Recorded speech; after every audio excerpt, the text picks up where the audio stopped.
अचानक प्रदेश का परसेप्शन खराब नहीं हुआ था, अचानक नहीं हुआ था। यही आचरण था जिस आचरण से बिटिया घबराती थी और व्यापारिक कारोबार समेटता था। उसकी एक झलक अभिभाषण के दौरान भी यहां पर देखने को मिल रही थी और वह किसी भी स्थिति में मुझे नहीं लगता है कि प्रदेश का कोई भी व्यक्ति उसको स्वीकारेगा। आपकी बात व्यवहारिक थी और आप व्यवहारिक बात बोलने का प्रयास भी करते हैं। अलग विषय है कि आपके हाथ बंधे हुए हैं, लेकिन आपकी बातों को सुनकर के मुझे ये चीजें लग रही थी। मैं आपकी सभी बातों का जवाब भी दूंगा। और जो गालिब ने भी कहा था कि गालिब उम्र भर में ये भूल करता रहा, धूल चेहरे पर थी और आईना साफ करता रहा। समाजवादी पार्टी के और मुख्य विपक्षी दलों के इस आचरण के कारण उत्तर प्रदेश का पूरा सदन अपने आप को आहत महसूस कर रहा था। आहत इसलिए महसूस कर रहा था क्योंकि यह अच्छी बात है कि पिछले 9 वर्षों के दौरान बहुत कम समय ऐसा था कि जब सदन की कार्रवाई बाधित हुई। ज्यादातर समय में लोगों ने रुचि ली है और अपनी बात को प्रभावी ढंग से सदन में रखा है और मंत्रियों ने उसका जवाब दिया है, अन्यथा उसका संज्ञान जरूर लिया है।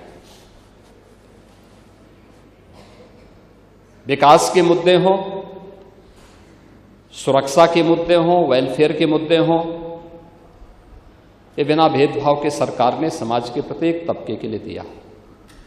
महामहिम राज्यपाल ने जो अपनी बातें इसमें रखी थी,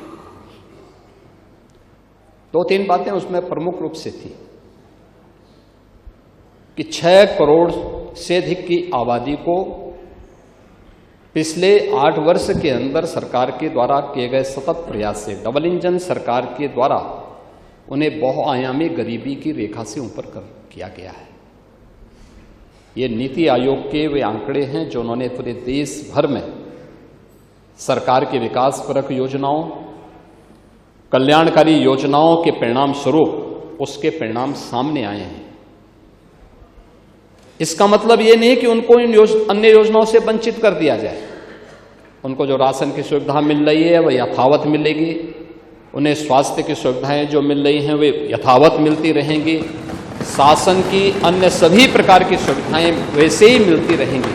लेकिन सरकार के जो प्रोग्राम हैं उन प्रोग्राम का असर कैसे पड़ा है वह उनके स्वावलंबन के लिए, उनकी आत्मनिर्भरता के लिए और उनके जीवन में खुशहाली का वह कारण बने, इस दृष्टि से वह योजना किस रूप में आज अपना असर दिखा रही है। एक एक योजना, वह हर घर शौचालय की बात हो, हर घर जल की बात हो, हर घर हर उस गरीब परिवार को छत देकर के एक एक पीएम आवास उपलब्ध करवाने का कार्य हो, या आयुष्मान भारत के माध्यम से 5 लाख रुपए की स्वास्थ्य बीमा का कवर हो, या फ्री में राशन की सुविधा उपलब्ध करवाने का कार्य हो, या 1 करोड़ 6 लाख उन परिवारों को जो निराश्रित महिलाएं हैं, वृद्धजन हैं, दिव्यांगजन हैं, उनको 12,000 रुपए की सालाना पेंशन की सुविधा उपलब्ध करवाने का कार्य हो।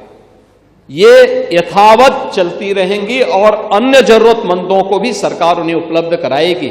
यह सरकार उसके साथ जोड़ रही है, ऐसा नहीं किसी को रोकने के लिए, बल्कि उसमें और क्योंकि उसके परिणाम आ रहे हैं, लोगों ने विकास की इस प्रक्रिया के साथ जुड़ करके उसका लाभ लिया है। सरकार इस बात को लेकर के ही आज इन कार्यक्रमों के साथ उस परिणाम के बारे में भी सदन को अवगत करा रही है, क्योंकि